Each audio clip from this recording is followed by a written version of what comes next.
Il est inadmissible que l'emploi du temps de l'école soit en contradiction avec l'emploi du temps de la maison. Dès le premier jour déjà, l'enfant a ramené l'emploi du temps de l'école. C'est maintenant aux parents de concilier l'emploi du temps de l'école à l'emploi du temps de la maison. C'est vrai que les enfants ont des tâches spécifiques à la maison, des tâches comme aller puiser de l'eau, ce n'est pas le parent qui devrait puiser de l'eau. Des tâches comme laver le sol, laver les assiettes avant de venir à l'école, ce sont les tâches des enfants, ils doivent le faire. Ce ne sont pas les tâches réservées aux parents. Mais l'emploi du temps que l'enfant a ramené à la maison dès le premier jour devrait être une référence pour le parent pour établir sa part d'emploi du temps. Tout doit être planifié. Le parent ne devrait pas naviguer à vue avec l'enfant. Sinon, lui-même, le parent, contribuerait à l'échec de l'enfant dès le premier jour. Parce que lorsque les matières forment déjà une cacophonie pédagogique, permettez-moi le terme, on parle souvent des cacophonies en musique, mais je parle de cacophonie pédagogique. Là, ça devient très dangereux. Thank you very much. Good morning and welcome to this beautiful program, Une histoire des opinions, une sensibilisation. It's a great program that is talking about academic activities. And with me here in the studio today is a psychopedagogue who is no other person than Bruno Portinini. He's a great psychopedagogue. Bruno, welcome to our studio. Bonjour Tijan et bonjour aux multiples téléspectateurs qui nous regardent à ce moment précis.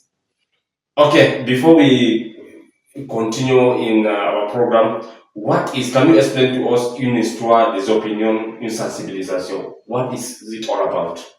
D'accord, Monsieur Tijan, j'ai eu la présence d'esprit de mettre sur pied ce magnifique programme, cette magnifique émission intitulée Une histoire des opinions, une sensibilisation. Alors, je me suis basé sur le vécu de la jeunesse. Oui, la jeunesse a toujours une histoire vécue. Et puis, nous, en tant que psychopédagogues, nous avons le devoir d'impacter sur la jeunesse à travers une sensibilisation. Nous recueillons des histoires et puis à partir de ces histoires, nous sensibilisons dans la jeunesse. Okay. That was a very great explanation. Okay, now we are going to dive directly into our program. Yes, today, why is it that children fail their exams from the very first day? What are the causes of this? At the first day, children already fail their exam. What are the causes? D'accord, si j'ai bien capté, vous me posez la question de savoir qu'est-ce qui est à l'origine des multiples échecs scolaires. Alors, c'est une question un peu très très large. Dès la première journée. Oui, dès les premiers jours, c'est ça. Parce que beaucoup d'élèves échouent à leurs examens dès les premiers jours. Et ça reste un peu énigmatique. Alors, sans réserve, je vais parler de la nature des compagnies. En effet, l'élève qui dès le premier jour de la rentrée a mal choisi ses amitiés, sa compagnie a déjà échoué. Parmi tous ces élèves qui arrivent à l'école dès les premiers jours, tous ne sont pas là pour étudier. Alors, les élèves devraient faire très très attention dans le cadre de leur choix des amitiés. Certains viennent à l'école pour chercher les petites filles.